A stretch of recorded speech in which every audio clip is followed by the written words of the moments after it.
Welcome to the Colorado Magazine podcast from History Colorado. I'm Sam Bach, managing editor of the Colorado Magazine, and I'm excited to bring you audio versions of some of our very favorite articles. On this episode, I bring you the story of Coxey's army and their ill-fated attempt to reach Washington, D.C. in a stolen train.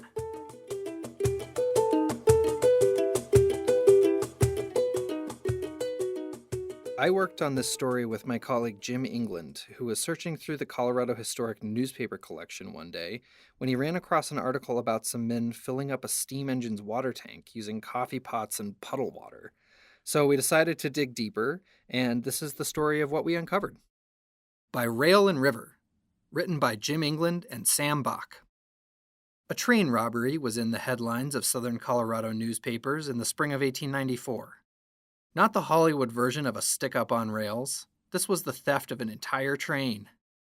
The several hundred labor protesters who liberated the train from a Pueblo rail yard managed to take it more than 200 miles, even rebuilding tracks by hand as they went to avoid capture. Though stopped just across the Kansas border, the protesters brought widespread attention to their cause, and most avoided any consequences for their heist. At the same time, in Denver, another group constructed homemade rafts and attempted to navigate the Platte River. The rafters were less successful than their rail-bound brethren. Attempting to navigate the river at flood stage, their homemade rafts sank after just a few miles. The train thieves and rafters were Coxeyites, and they were just two contingents of a nationwide movement calling itself Coxey's Army. Taking the name of Jacob S. Coxey, an Ohio man who encouraged protesters from all over the country to converge on the nation's capital, the so-called Army's cause was to draw attention to hard economic times and high unemployment that came with the economic crash of 1893. The hijackers had begun as a group of unemployed miners in Cripple Creek who decided that stealing a train was their only way of reaching Washington, D.C., and joining their fellow protesters. The Denver River rafters similarly were made up of unemployed men that local authorities forced to go elsewhere, literally anywhere else, as long as they were out of Denver, in search of economic redress. While the protest movement was successful in drawing attention to the cause, labor tensions persisted long after the heist was over, leading to some of the most violent and shocking moments in Colorado history, including the Ludlow Massacre. In many ways, the Coxey movement was a ground-up expression of discontent and a precursor to various 20th and 21st century protests of the unemployed and powerless, including the Occupy Wall Street movement of the early 2000s.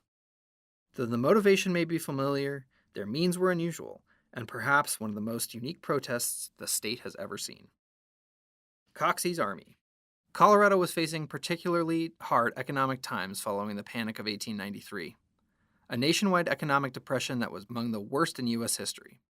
The silver market collapsed that year as a result of a national decision to demonetize silver and return to a currency based on gold, sending the state's economy and its large silver mining industry into a nosedive. One result was the rise of a statewide pro-labor populist movement. As distinguished from later political ideologies loosely dubbed populist, the populists of the late 19th century were a more defined third-party political movement. Its core constituency consisted of farmers, miners, and other laborers who shared a distrust of corporations, banks, and the existing political structure. This populist movement sought elective office by means of parties with shifting set of names, but it was the People's Party that enjoyed the most success in Colorado, culminating in the election of the state's avowedly populist 8th governor, Davis Waitt, in 1893. Growing tensions between miners and mine owners over poor working conditions were reaching a boiling point in many parts of the state, finally spilling over in Cripple Creek in February of 1894. Many unemployed silver miners had come seeking work in its gold mines. Although the local prevailing wage for miners had long been $3 a day, the length of that workday varied from mine to mine, from 8 hours to as many as 10. In early 1894, taking advantage of the confluence of an expanded labor pool and depressed economy, many of the mine owners collectively decided to establish a workday of uniform 9 hours for no additional wage.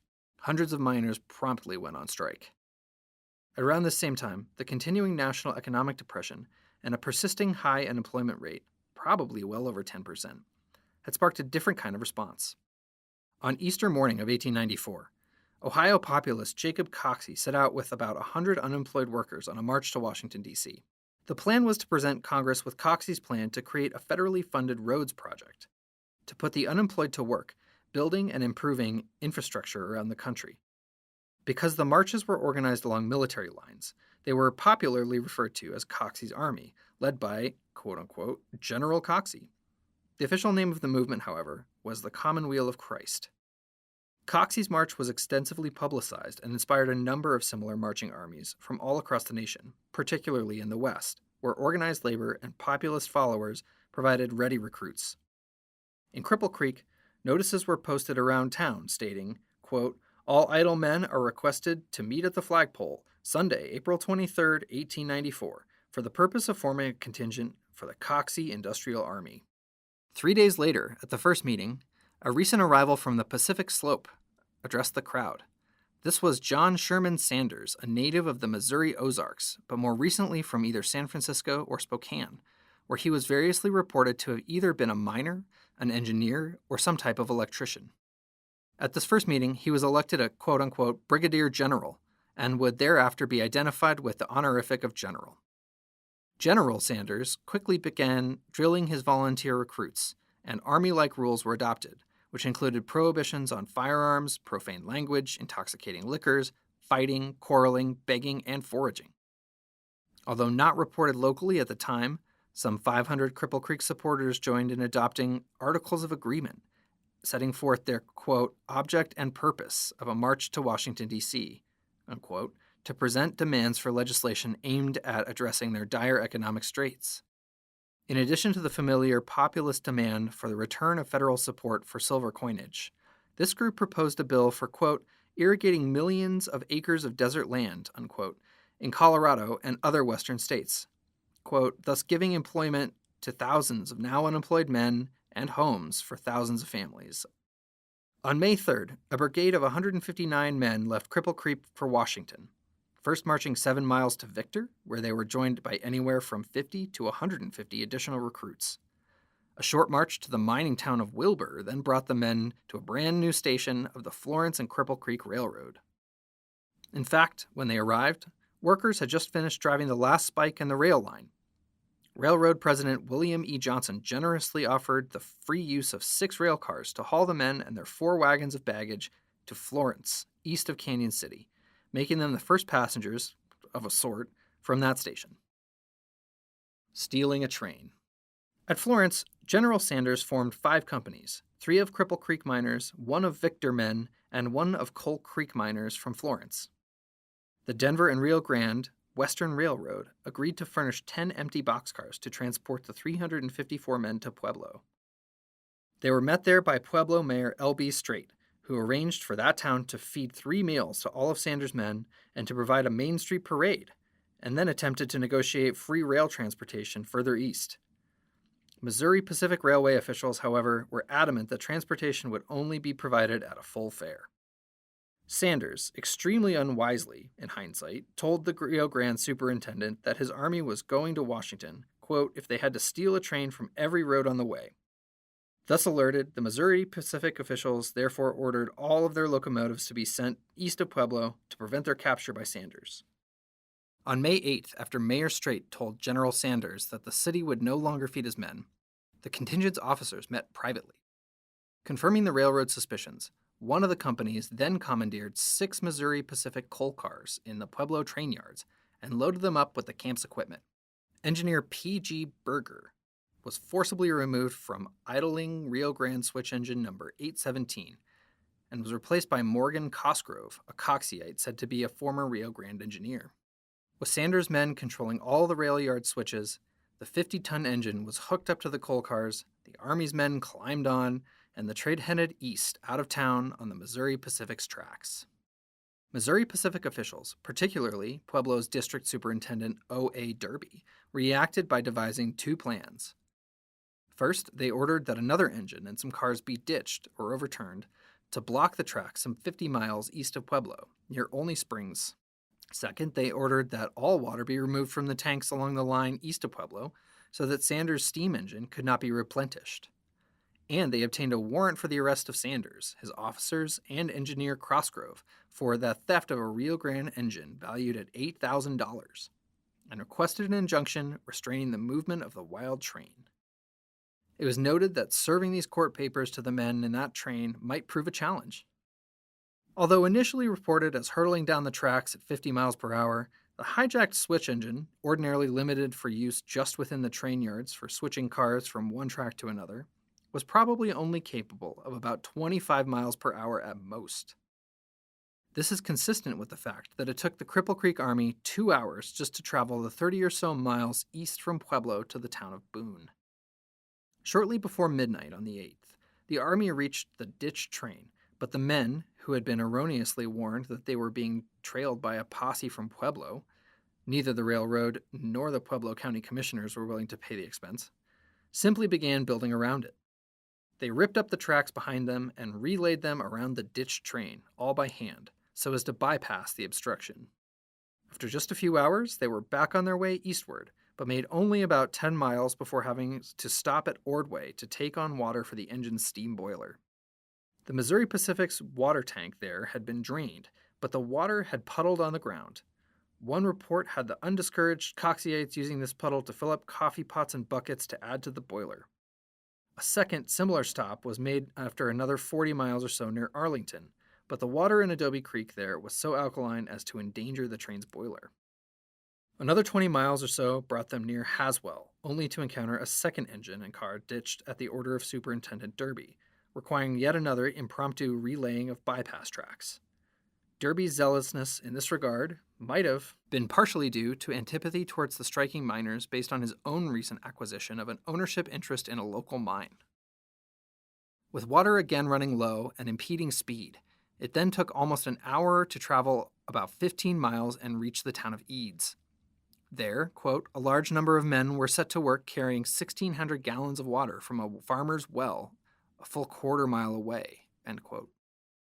With the engine's water replenished by afternoon of May 9th, General Sanders' Cripple Creek Legionnaires had made it almost to the tiny town of Chivington, named after the infamous commander of the massacre at nearby Sand Creek, only to find yet a third deliberately wrecked train, this one the most extensive yet.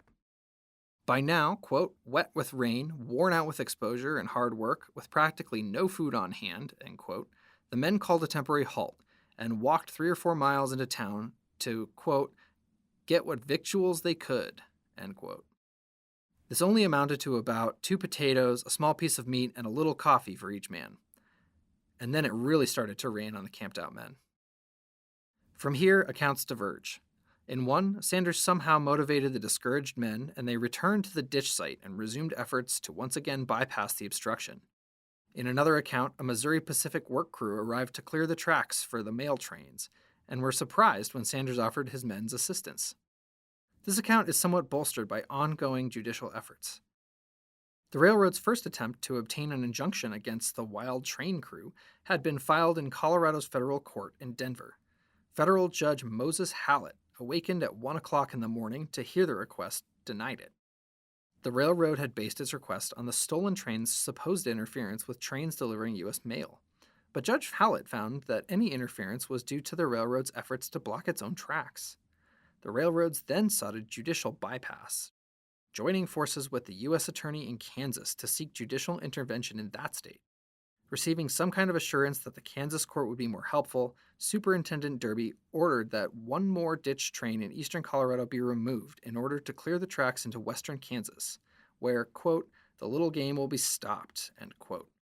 Sending a work crew to Chivington could well have been part of the plan to make sure the train was able to cross over into Kansas. Losing steam. Work on the tracks near Chivington was performed all throughout the night in a, quote, driving rain, end quote, and the tracks were cleared by 8 p.m. Water for the boiler was secured either from a nearby pond or by transporting barrels of water from Chivington in handcars. Then the train set out eastward at 9 p.m. General Sanders' army next stopped at Sheridan Lake, where they expected supplies, but received only a sack of flour and 1 loaf of bread.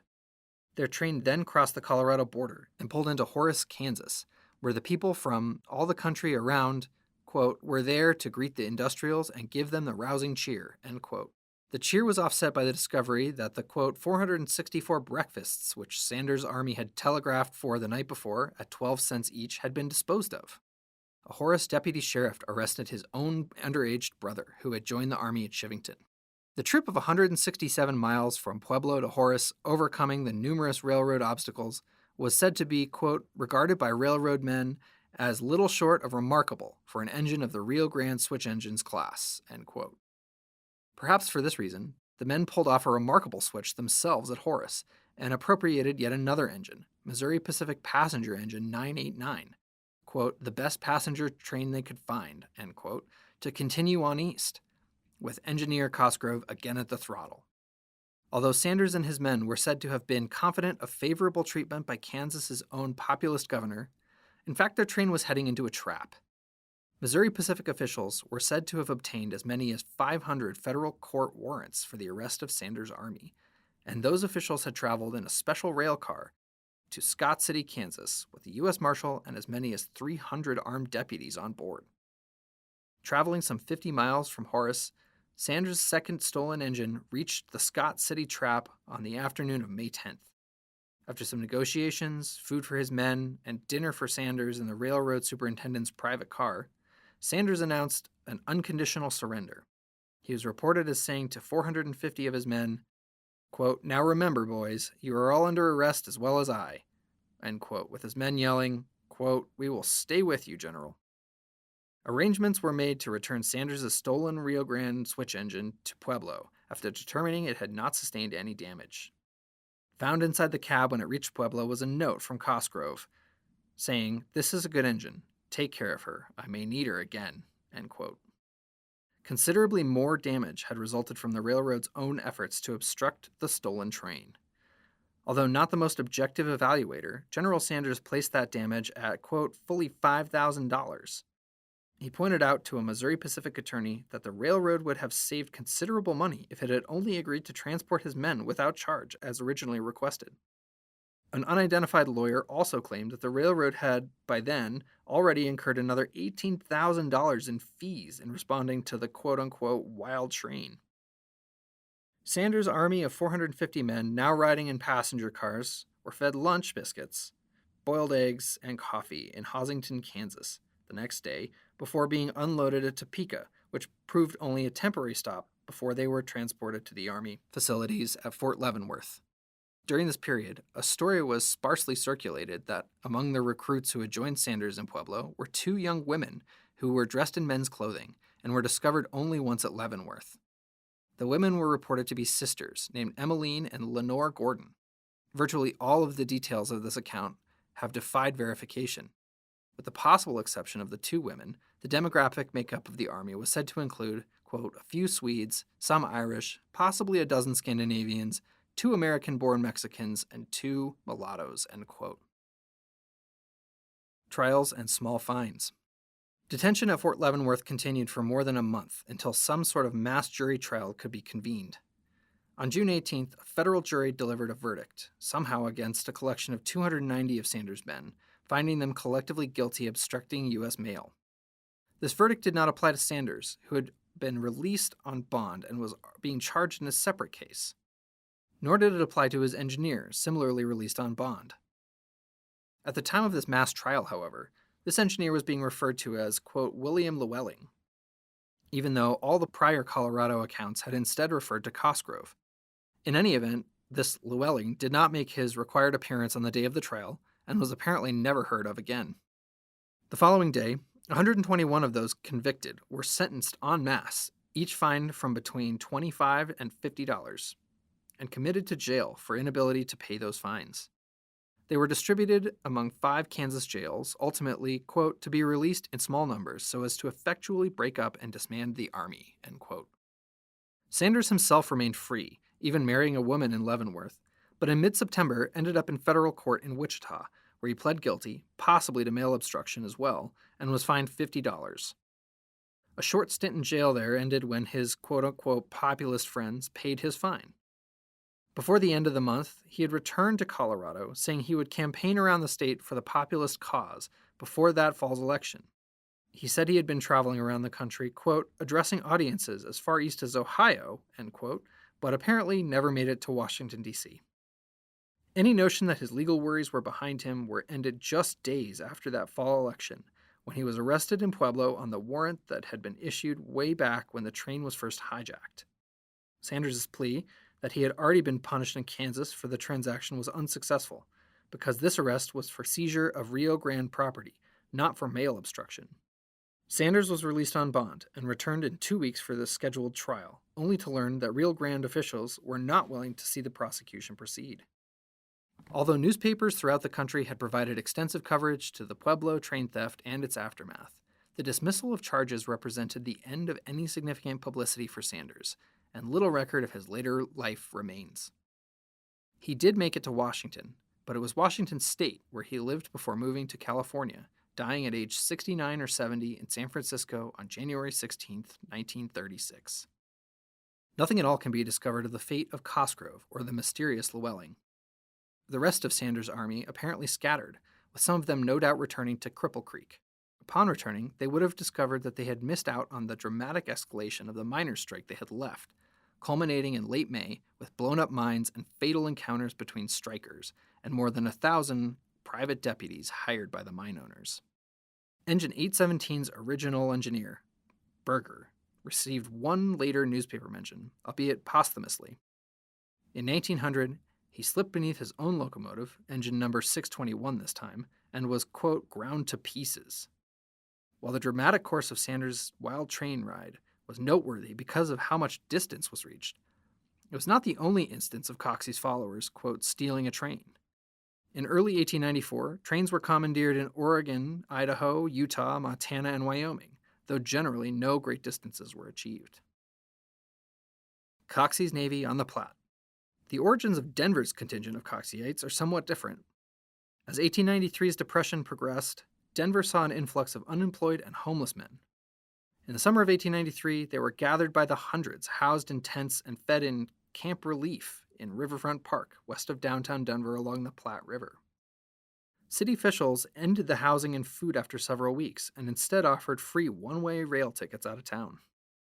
In the spring of 1894, many homeless men returned to Riverfront Park, where they were joined by Coxeyites, many from California. Quote, before long, Riverfront Park had 1,500 to 1,800 residents, the largest encampment of Coxeyites in the country, end quote. But the railroads were now not interested in providing free fare out of town. The Coxeyites' elected leader, General William Grayson, publicly announced an effort to capture an empty freight train. After one such attempt was thwarted, Grayson ended up marching about 100 of his men to Nebraska. No doubt inspired by an account of another Coxey group in Montana trying to reach the east by boat down the Missouri River, someone in late May proposed having the Denver contingent head east down the Platte. That idea had actually been floated 6 weeks earlier when an unnamed sailor from Scotland proposed travel to Missouri by raft, saying, quote, we will make the Jags give us a grub and grog, and I will pilot ye safely over the blooming sandbars, end quote. That proposal might have been somewhat sensible back in mid-April when the sandbars were still visible in the lazy Platte, but by early June, conditions had changed dramatically. Colorado was deluged with heavy rainfall, resulting in significant flooding in Boulder and Pueblo.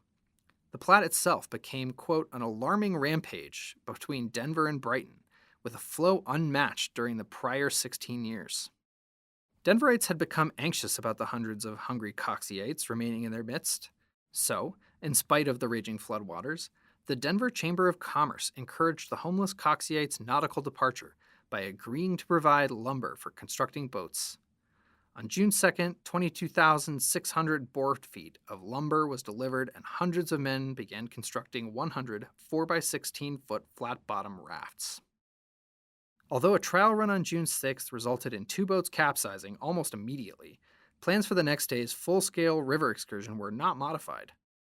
On June 7th, the entire Coxey's Navy left Denver, planning to make Brighton the first stop on the way to Kansas City.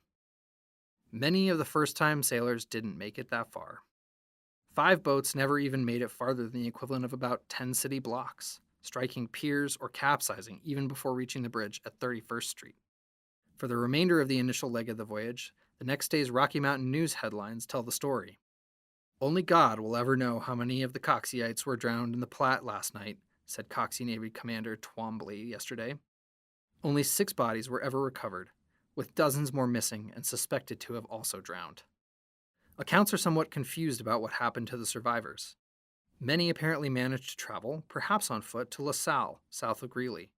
There were reports that they somehow managed to take a hijacked train from there to Julesburg before unsuccessfully attempting to hijack yet another train there. About 80 men were arrested, returned to Denver, and tried, with only 5 convicted and sentenced to short jail terms. And as a result, Riverfront Park was sealed off for good. A forgotten fight. Summarizing the Coxey movement and its moment in American history, labor historian Carlos Schwantz provided an overall appraisal. Quote, "In common with the populist revolt, Coxeyism was a democratic movement that called into question the underlying values of the new industrial society. The story of the Coxey movement is ultimately a case study of how ordinary citizens influence, or fail to influence, political and economic issues in modern America." End quote. In hindsight, the Coxey movement bore no direct fruits, either nationally or locally. The petitioned for legislative forums were not realized, although some would argue they were ahead of their time and were later more successful. Labor historians and progressives can also find parallels between 1894 and the present day in their respective responses to the unemployed and unhoused. Lessons, too, can be learned from how a frequently unsympathetic local press responded to the Coxey protesters. In Colorado, 1894 saw the peak influence of the local populist movement. Both its incumbent governor and congressman lost their re-election bids that fall, and the People's Army never again achieved statewide elective office. Still, Coxey's army proved somewhat of a model for later protest and petition movements, particularly the Bonus Army March on Washington for veterans' benefits in 1932 and the Occupy Wall Street movement in 2011. But the overwhelmingly nonviolent Coxeyites, Jacob Coxey's own single conviction was for walking on the grass outside the U.S. Capitol, should not be seen as the role models for the January 6th insurrectionists of 2021. Though deadly serious for the unfortunate rafters from Denver who decided to navigate the Platte, the rest of Colorado's Coxey contingent might seem like an amusing footnote in history. But to the die-hard members of the movements, this was not just serious, it was a fight for their lives and livelihoods. To them, success meant the difference between a livable wage and destitution. The circumstances driving them to these grand, dramatic efforts, a desperate economic downturn and the collapse of much of Colorado's mining industry, showed them to be one of the earliest expressions of the era's growing labor movements that presaged much of the unrest and violence erupting in Colorado during the early decades of the next century.